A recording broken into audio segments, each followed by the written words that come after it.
Good morning on this steamy, steamy Sunday here in North Carolina. Welcome home. There is in this place the possibility of healing, of repair, of making things right within ourselves, between us and the wider world. We gather around this light of hope as we share this time together. Amen, Ashe, and maybe so. Thank you, Ashante. I always love your introductions when you light the candle and sound the cymbals. It's just a Peaceful. beautiful way. Yeah, beautiful, Peaceful. peaceful way to start the Sunday. Mm-hmm. And we want to say welcome to all of you who are joining us live on Zoom, and welcome to all of you who may be watching us later. Happy Sunday. We are coming to the tail end of the month of June. Next week, we will not have service, as a friendly reminder, because it'll be the holiday, the 4th of July holiday. But we're grateful that you're here with us today. And speaking of the holiday, our prelude is America the Beautiful by Ray Charles.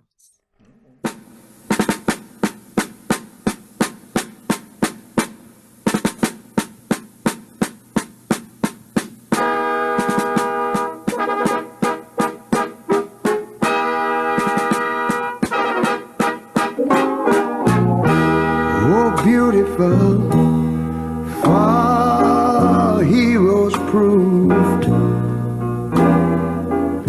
in liberating strife.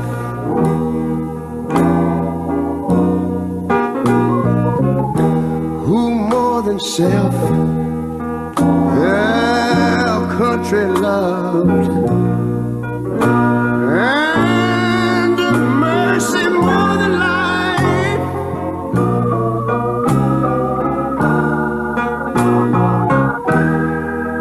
America, America, may God thy gold refine, till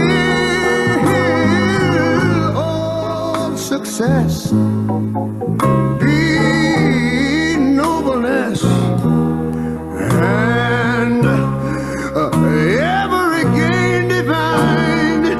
And you know, when I was in school, we used to sing it something like this. Listen here. Oh, beautiful, far spacious skies, far amber waves of grain,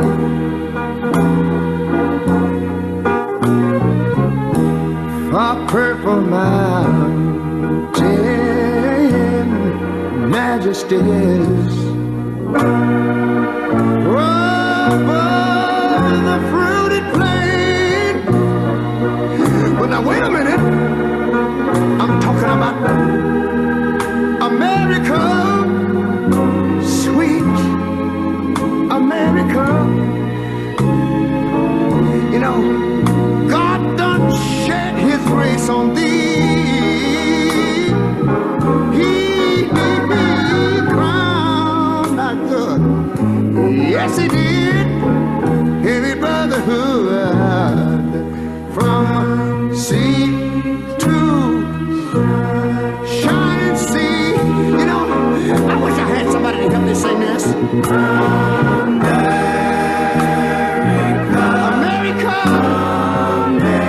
I love you, America. You see, my God, he done shed his grace on thee. And you ought to love him for it, because he crowned our good. He told me he would. Every brotherhood from sea to shining sea. Oh, Lord, I thank you, Lord.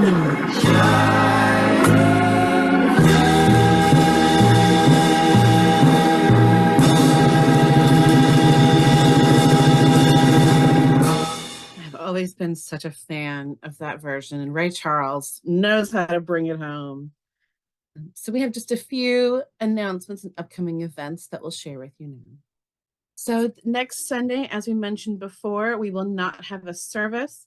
Instead, we will have, we encourage folks, if you feel so moved, to watch a past service or just, enjoy the holiday with friends or family or however you choose to. So as we've said many times before, social justice is very much at the core of who we are. And we feel that everyone deserves equal rights, opportunities, and treatment, regardless of their race, economic, sexuality, gender identity, and so much more. And especially in today's world and today's climate, it can feel so hard to see those values lived out loud because there's so much noise and so much chaos, right?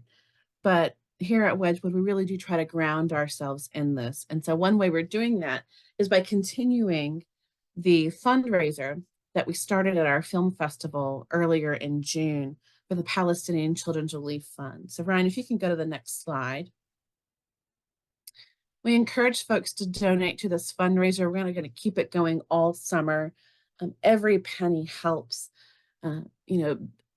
I feel like I haven't heard much about Palestine lately in the news, and I certainly have questions about why that is. And I want to encourage folks to remember Palestine, remember what's going on. It's horrible and an absolute injustice. So please consider donating today. And one way to show your support in many respects is by marching with Wedgwood in the Charlotte Pride Parade. It'll be Sunday, August 18th from 1 to 3 p.m. We'll be marching down Tryon. You don't have to be a member of Wedgwood to walk with us. You can just be a community member or a friend of Wedgwood. It's completely free to sign up. So we hope you join us. It'll be a really fun day. And some community events. There's the Stop the Hate March, I believe, up in DC. There's some details about that in our newsletter specifically. So mark your calendars for Saturday, September 28th. And if you feel so moved, please consider joining us. We have some very exciting things happening at Wedgwood, that we've been kind of going on this journey over the last year or so. So if you want a seat at the table and a voice at the table to make your voice known as far as the direction and the decisions we'll be making, please consider joining us. It's very easy to do. We don't make you take a class. It's literally just a Google form where we can collect your information so we can make sure that you stay up to date. But if you would like to, consider joining us and connect with us. There's many different ways to do that. We're on social media. We have a website that's up to date. We have a newsletter that goes out every week.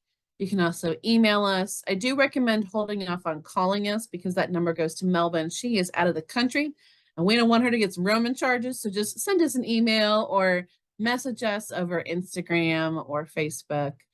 There's lots of different ways to get in touch. And we are here to help. Melba is our ministerial coordinator. And as I mentioned, she's in Canada for the next few weeks. I am our community outreach coordinator. Ashanti's our fabulous music coordinator. And Ryan is our technology coordinator. So we have a lot of exciting things happening at Wedgwood. We've done laundry projects. We've had lunches getting together. We've done film festivals. There's a lot of exciting things happening. So as you feel so moved, we encourage you to donate and give to support our work. And next up, we have Ryan leading our extravagant welcome. We are all welcome here. Welcome to a church that works for peace, justice, equality, and the care of Mother Earth. We are all welcome here. An extravagant welcome to you because of your gender identification, sexual orientation, ethnicity, economic situation, physical and mental challenges, doubting or believing, being depressed or full of joy. We are all welcome here. We are a community of curious and creative spiritual seekers striving to learn and embody the way of servant leadership. We are all welcome here. We focus on the plundered and the marginalized as we try to address the major issues of our day. We are all welcome here. One of the ways we seek to heal the world and ourselves is through sharing parts of our personal story. We are all welcome here. Thank you. We certainly are all welcome here. And we hope everyone feels like there's a place at Wedgwood for them, because we really do mean that. And we really do try to live by that value. And one thing that we do to live by that value is by taking time to share celebrations and concerns every Sunday. So does anybody have any celebrations or concerns they'd like to share? I'd like to share a celebration. My sister got a new job. She recently got her graduate's degree, her master's degree in speech pathology in May. Wow. And she's starting a new job soon, which is very exciting. That is very exciting. As I told you earlier, a friend of mine from high school really liked her, and she had just passed away from stage 4 cancer. I guess she had cancer for a little bit and didn't really mention it to anyone. So we're just finding out that she's not here now. So her name was Anita Bolden.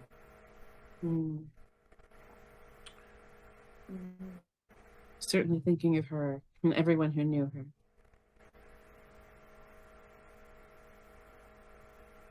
My daughter Elizabeth came to visit us last week. She got home okay. Yeah. Had a good visit.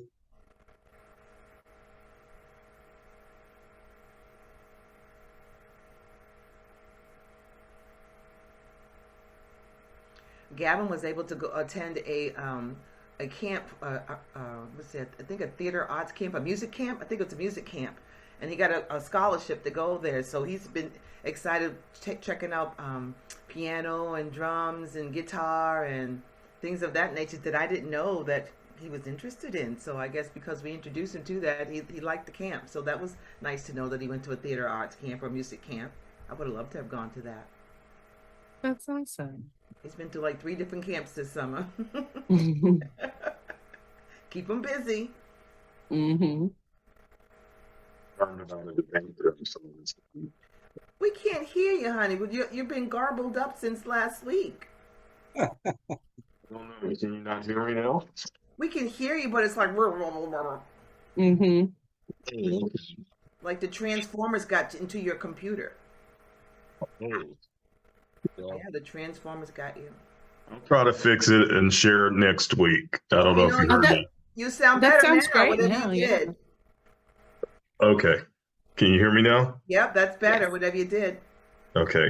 I have a concern about a debate that I saw earlier this week, Yeah. and just want to send prayers in the right way, in the right direction, that something changes or turns around or something.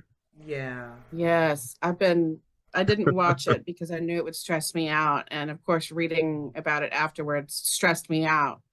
So yes, thank you for lifting that up. Yeah.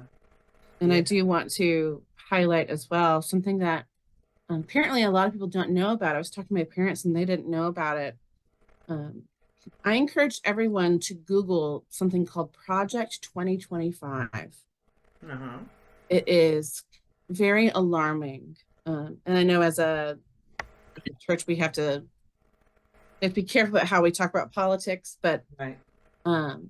if you live by Wedgwood's values and share Wedgwood values, you'll certainly have some strong feelings about it. And my parents asked me if this was a legitimate website. And I said, yes, it's been backed by quite a few places, and it's been reported on by the New York Times and the Washington Post. So look up Project 2025. Everyone should know about this. Be very, very alarmed. Mm-hmm.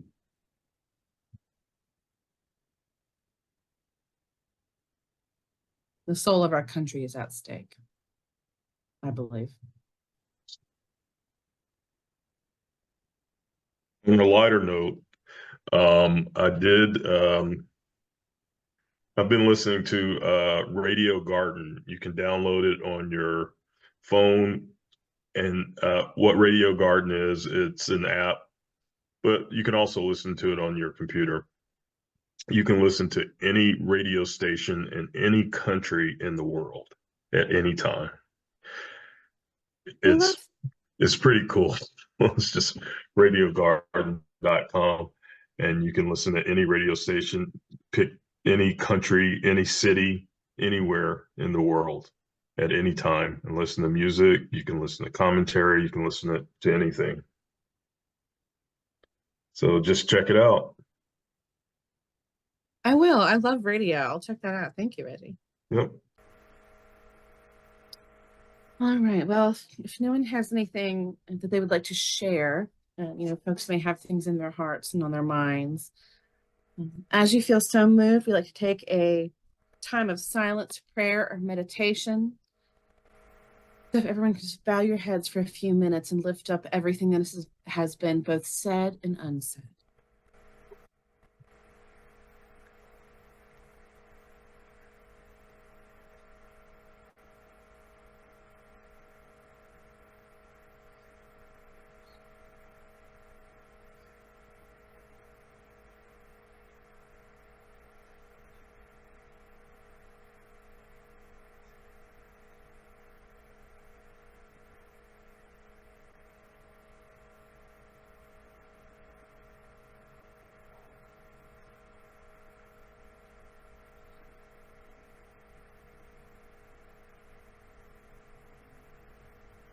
Amen.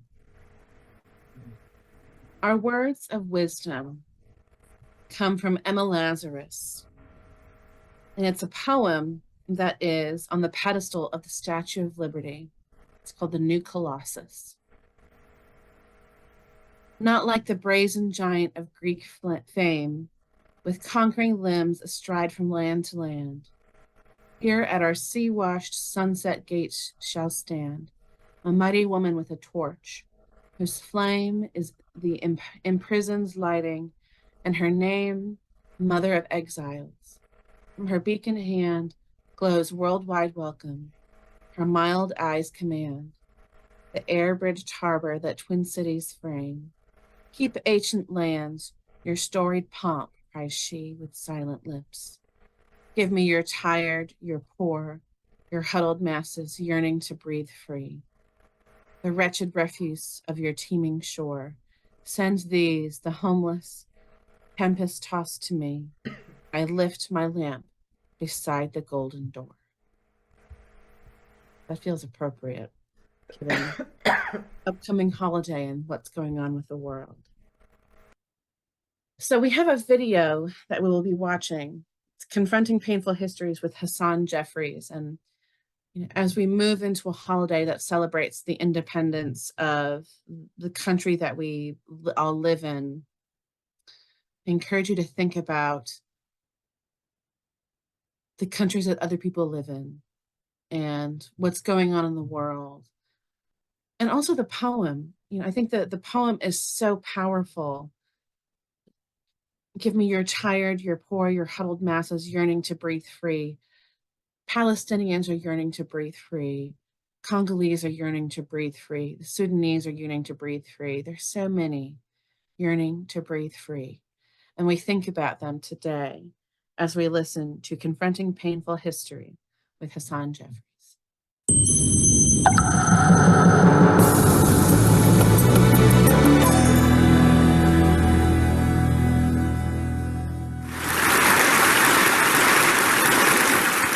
Not that long ago, I received an invitation to spend a few days at the historic home of James Madison.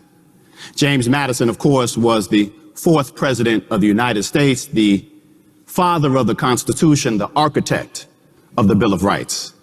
And as a historian, I was really excited to go to this historic site because I understand and appreciate the power of place. Now, Madison called his estate Montpelier, and Montpelier is absolutely beautiful. It's several thousand acres of rolling hills, farmland, and forest with absolutely breathtaking views of the Blue Ridge Mountains. But it's a haunting beauty because Montpelier was also a slave labor camp. You see, James Madison enslaved more than 100 people over the course of his lifetime, and he never freed a single soul, not even upon his death. The centerpiece of Montpelier is Madison's mansion. Now, this is where James Madison grew up. This is where he returned to after his presidency. this is where he eventually died. And the centerpiece of Madison's mansion is his library. This room on the second floor where Madison conceived and conceptualized the Bill of Rights. When I visited for the first time, the director of education, Christian Coates, cool white dude, took me almost immediately to the library. And it was amazing being able to stand in this place where such an important moment in American history happened. But then after a little while there, Christian actually took me downstairs to the cellars of the mansion. Now, in the cellars of the mansion, that's where the enslaved African Americans who managed the house spent most of their time. It's also where they were installing a new exhibition on slavery in America. And while we were there, Christian instructed me to do something I thought was a little bit strange. He told me to take my hand and place it on the brick walls of the cellar and to slide it along until I felt these impressions or ridges in the face of the brick. Now look, I was going to be staying on site on this former slave plantation for a couple days, so I wasn't trying to upset any white people. Because when this was over, I wanted to make sure that I could get out. But as I'm actually sliding my hand along the cellar wall, I couldn't help but think about my daughters, and my youngest one in particular, who was only about 2 or 3 years old at the time, because every time she hopped out of our car, she would take her hand and slide it along the outside, which is absolutely disgusting. And then if I couldn't get to her in time, she would take her fingers and pop them in the mouth, which would drive me absolutely crazy. So this is what I'm thinking about when I'm supposed to be a historian. But then I actually do feel these impressions in the brick. I feel these ridges in the brick. And it takes a second to realize what they are. What they are tiny handprints. Because all of the bricks at James Madison's estate were made by the children that he enslaved. And that's when it hit me that the library in which James Madison conceives and conceptualizes the Bill of Rights rests on a foundation of bricks made by the children that he enslaved. And this is hard history. It's hard history because it's difficult to imagine the kind of inhumanity that leads one to enslave children to make bricks for your comfort and convenience. It's hard history because it's hard to talk about the violence of slavery, the beatings, the whippings, the kidnappings, the forced family separations. It's hard history because it's hard to teach white supremacy, which is the ideology that justified slavery. And so rather than confront hard history, we tend to avoid it. Now, sometimes that means just making stuff up. I can't tell you how many times I've heard people say that states' rights was the primary cause of the Civil War. That would actually come as a surprise to the people who fought in the Civil War. Sometimes we try to rationalize hard history. When people visit Montpelier, and by people in this instance, I mean white people, when they visit Montpelier and learn about Madison enslaving people, they often ask, but wasn't he a good master? A good master. There is no such thing as a good master. There is only worse and worser. And sometimes we just pretend the past didn't happen. I can't tell you how many times I've heard people say, it's hard to imagine slavery existing outside of the plantation South. No, it ain't. Slavery existed in every American colony. Slavery existed in my home state of New York for 50 years after the American Revolution. So why do we do this? Why do we avoid confronting hard history? Literary performer and educator Reggie Gibson had the truth of it when he said that our problem as Americans is we actually hate history. What we love is nostalgia. Nostalgia. We love stories about the past that make us feel comfortable about the present. But we can't keep doing this. George Santayana, the Spanish writer and philosopher, said that those who cannot remember the past are condemned to repeat it. Now, as a historian, I spent a lot of time thinking about this very statement, and in a sense, it applies to us in America.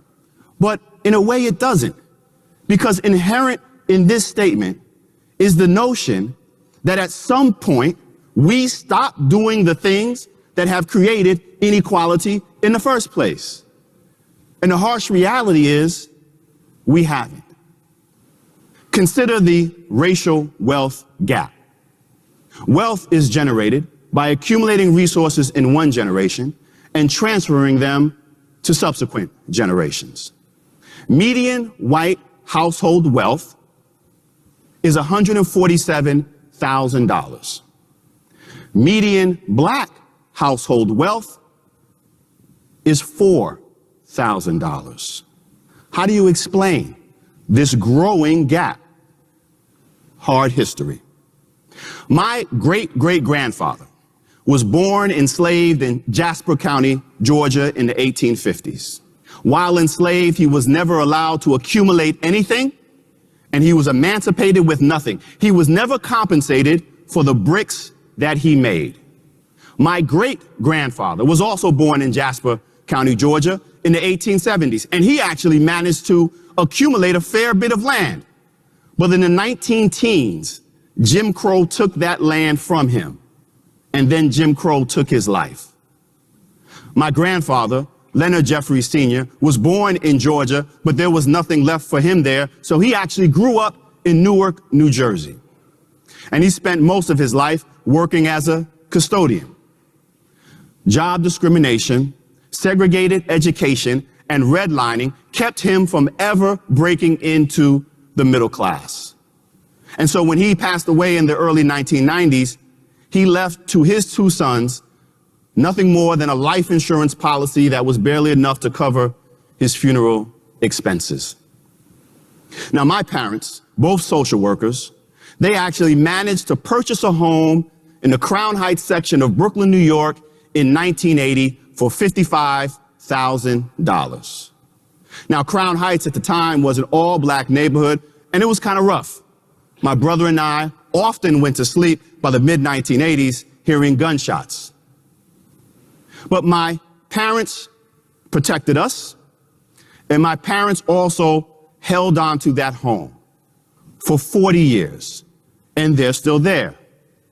But something quintessentially American happened about 20 years ago.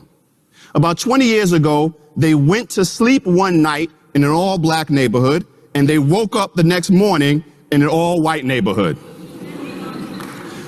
And as a result of gentrification, not only did all their neighbors mysteriously disappear, but the value of their home skyrocketed.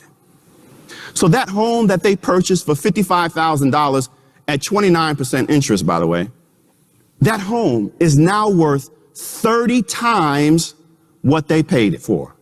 30 times. Do the math with me. That's 55,000 times 30, carry the zeros. That's a lot of money. So that means, as their single and sole asset, when the time comes for them to pass that asset on to my brother and I, that will be the first time in my family's history, more than 150 years after the end of slavery, that there will be a meaningful transfer of wealth in my family. And it's not because family members haven't saved, haven't worked hard, haven't valued education. It's because of hard history. So when I think about the past, my concern about not remembering it is not that we will repeat it if we don't remember it. My concern, my fear, is that if we don't remember the past, we will continue it. We will continue to do the things that created inequality and injustice in the first place. So what we must do is we must disrupt the continuum of hard history. And we can do this by seeking truth, by confronting hard history directly, by magnifying hard history for all the world to see. We can do this by speaking truth. Teachers teaching hard history to their students. To do anything else is to commit educational malpractice. And parents have to speak truth to their children so that they understand where we have come from as a nation. And finally, we must all act on truth, individually and collectively, publicly and privately, in small ways and in large ways. We must do the things that will bend the arc of the moral universe towards justice. To do nothing is to be complicit in inequality. History reminds us that we as a nation stand on the shoulders of political giants like James Madison. But hard history reminds us that we as a nation also stand on the shoulders of enslaved African American children, little black boys and little black girls who with their bare hands made the bricks that serve as the foundation for this nation. And if we are serious about creating a fair and just society, then we would do well to remember that, and we would do well to remember them. Thank you. That was powerful. And Very I think powerful. a good reminder of what we should be centering as we enter into this week of acknowledging and remembering the founding of this country. It is, well, a lot of people are celebrating. We must also remember that there's a lot of painful history. And we can't separate that out. We shouldn't separate that out. We have to remember it all. Because only by remembering it and acknowledging it can we work towards a better future. So does anybody have any thoughts or comments they'd like to share on the video? Well, it struck it something happened, or I have a certain feeling when he said that it was the children that built it. Felt some kind of way, not sure what the word is to express the feeling, but it was a little gut wrenching, I guess I can use for lack of better terms I can find right now. To imagine little children. I don't know. He didn't say the age, but their children. I don't know what your little children can do, what age they can build bricks, but what kind of mindset do you have? What kind of mindset is that? You don't. How come you don't feel nothing? That's my understanding about all this. You don't feel nothing. You just. But I think it's because maybe that was just regular. That was just normal. That's what was happening, and anything that you did in that way was okay. No one really said anything because that's what was happening at that time. And it's just awful. I don't know all the history of slavery, but I know some of it. And what I do know is hurtful. It's painful, and I don't want to know a lot of details. I know enough to know, the rest of the story. I didn't know about Montpelier, and I didn't know about Montpelier. So it's gut wrenching. I liked how he sort of mixed the seriousness with a little funniness too, which is it's nice how you can do that. But yeah, it's gut wrenching. It really is. And yeah, I think a lot of people were like, this is normal, this is acceptable. But then I also remember how many people did try to speak up, how many abolitionists there were even back then saying, this is wrong. And they were made fun of and laughed at and not taken seriously. Yeah. And I also can't help but see the parallel to what's going on in Palestine. You mentioned like the dehumanization of people. And that was what was required to justify slavery. It was dehumanizing. How can you not see how wrong it is, for these young children and anybody, regardless of age, to be made into a slave? And I know it's not exactly the same situation, but I see the dehumanization of Palestinians. And there was one candidate during the debate last week that used the word Palestinian as a slur. which was really wild to me. Yes, they essentially, to paraphrase it, were like, you're being like a Palestinian. Oh, It was so wild. And that was, for some, they may not have noticed, but to me, it was like, wow, you really don't see Palestinians as human beings. and And what? I just don't, I've never understood how you can just not see another person as a human being. I think the only way that you can look at it that way, but you feel that your people are better, and that you can make fun of that race over there because you feel that something is more superior in yours. Mm-hmm. I think that's how they could look at it, and that's how why you can't see that that person is a human being too, whether they look different or in a different region, or we still need the same things. Mm-hmm. We still desire the same things as human beings. Want to be safe, you want to have peace, you want to have a home, you want to have a bed, you want to have food, you want your children to be safe. All human beings want that. So why is that different for another human being? Why is it Right. different? One of the most striking things about the castles in West Africa is almost all of them had the slave pens with the church built on top of it. So people were going to church upstairs, and downstairs were the enslaved Africans that were being ready to ship. So you carry that mentality over to, the great Christians, they're reading their Bibles, they're singing their songs. At the same time, below them, 20 feet below, are people who've been captured and ready to enslave. The other thought I had was that I wonder when this TED Talk was made. Do you have a date It on said it? 2020. So 3.5 years later, there's been a huge movement to erase what Jefferies calls hard history. So now hard history, it's not possible to teach hard history Nope. in the high schools or even in the colleges. Departments of equity and inclusion are being dismantled. So not only have we not made progress in teaching hard history, we've made progress in erasing hard history so that the next generation will be even more ignorant than our generation was. That's the plan. Mm-hmm. Because what Yeah. you don't know, you can't understand. What you never heard of, you can't understand. You can't feel bad for it because I never heard of that. That's not true. I mean, that's easy. That's easy to do that. That's not true. Who was it that said that slavery taught useful skills? Was that DeSantis? It was somebody in Florida. I think it was DeSantis. Yeah. So that's the history that's being taught now, I guess. It's a job training program. The I'm gonna be honest. Sometimes I get really tired of white people. the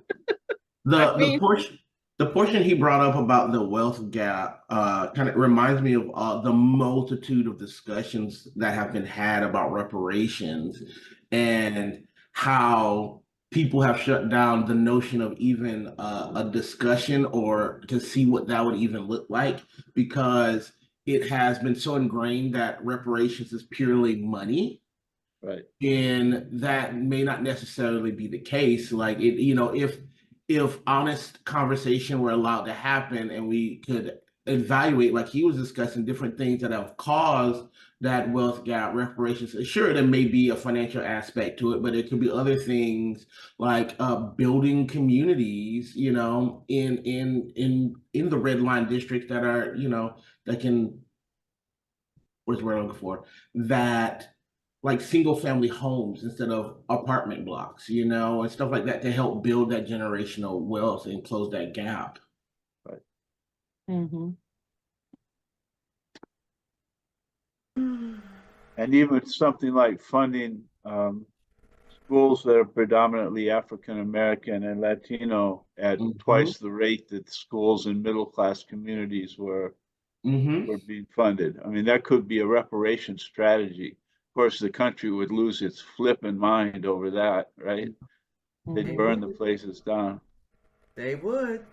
That also, did you all catch that phrase in the debate where one of the candidates said something about immigrants are coming into the country and taking black jobs? Yep, taking black Right. jobs, So, taking Hispanic black jobs. jobs, right? So, I mean, the mindset of somebody who could say that is, well, everybody that's not white is low skilled and low wage, and that's what the competition is for. So a bunch of people I know have been saying, well, my break is over and I have to go back to my black job as a surgeon, right? Mhm. It's like it's insane that I saw that on Facebook was the question, what's a black job? Was what's the a question. black job, right? They said, what's a black job? It's highly coded, Mm, Yes, deeply absolutely. racist. yeah, what's a black job? And you know what? What's killing me the most about the debate is how the news media has failed to respond to just all the lies and racism and vitriol that was spewed during the debate. Where's the Mhm. fact checking? Yep. Where was that? There I was saw one fact checking segment where he listed 35 lies by one of the candidates in 4 minutes. So he was a rapid fire. This was a lie. This was a lie. This was a lie. This was a lie. Well, that's good. I wish there was more of that because I failed to see that on CNN, the New York Times, these major news outlets. Yeah, One person is not enough. right. They're all in cahoots. Well, on that happy note, right? I would have loved to have this guy for a history professor. Oh, he sounds awesome. Yeah. I like how he speaks. Yep. Maybe we can get him live. Probably in high demand. I'm Yeah. sure he is.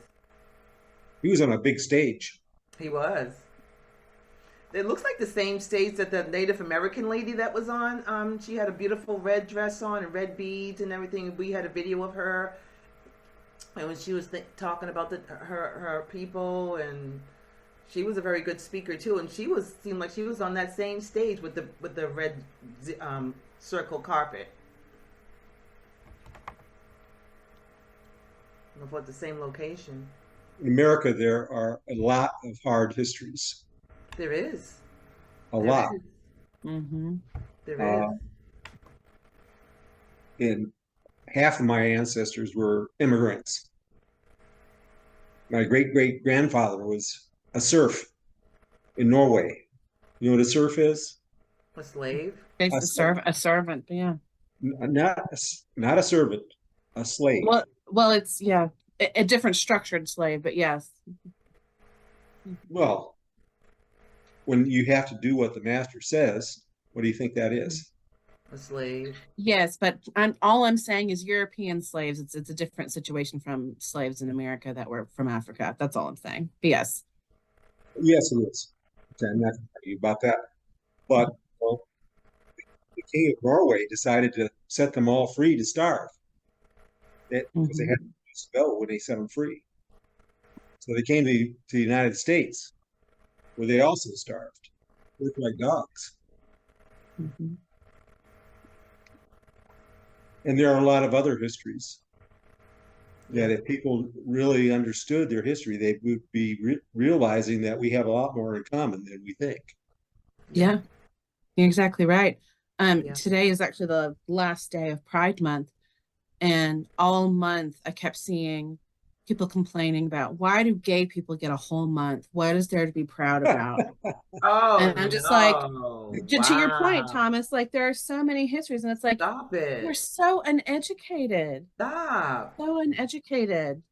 Why does it bother you? I mean, go okay, if you don't like that, you don't think they should have it, okay, that's okay. You can have that opinion, but just, go do your thing. Yeah. You don't have to come to the party. You don't have to come to the party. You weren't invited anyway, so, go do your thing. Just stop. Just stop.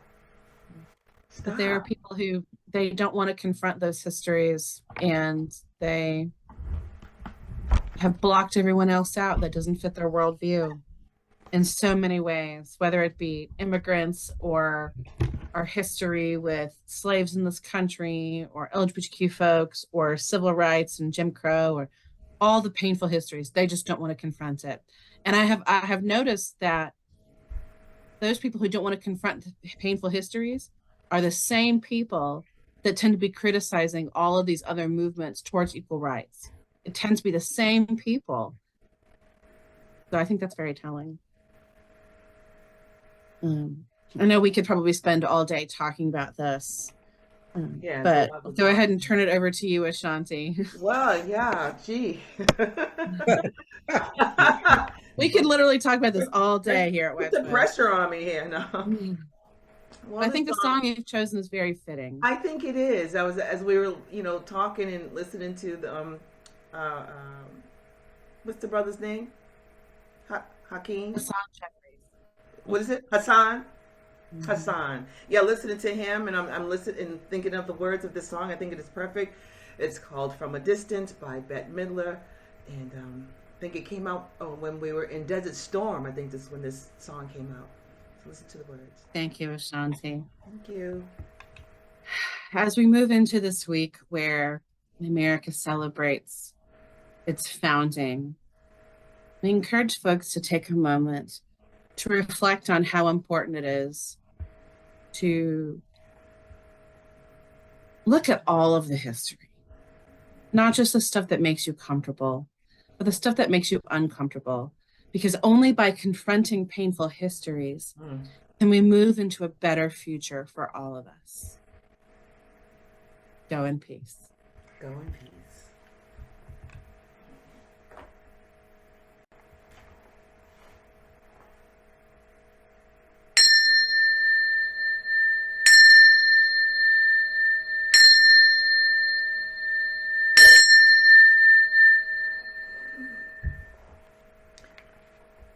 We extinguish this flame, but we keep the light in our hearts with this message of love and justice, and taking outside of these walls into the world in which we live in, until we see each other again. Amen, Ashe, and may it be so. Now go in peace.